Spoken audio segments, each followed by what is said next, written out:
This is a video of the ProSport JDM series wideband gauge unboxing. So we got the oxygen sensor bung.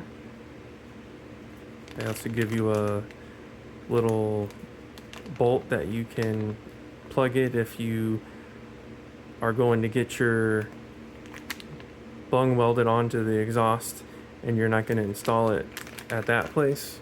So they give you that. And then obviously here's the oxygen sensor. It's just your standard Bosch LSU 4.9 that pretty much every other single company that has a wideband uses. But there's the part number. And then this little harness right here, this is actually for the analog output. If you have a aftermarket ECU, you can plug that into it and it'll read off of the wideband sensor instead of the narrowband if your car has that.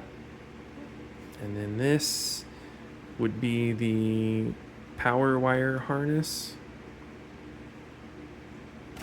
And then this is the harness that goes from the box over to the gauge.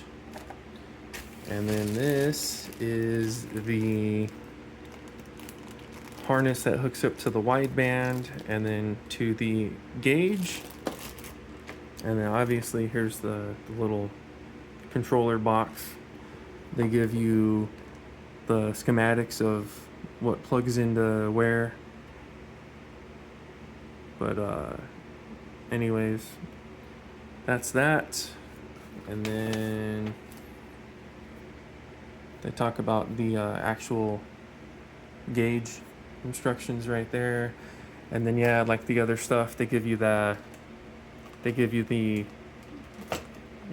gauge pod cup mount.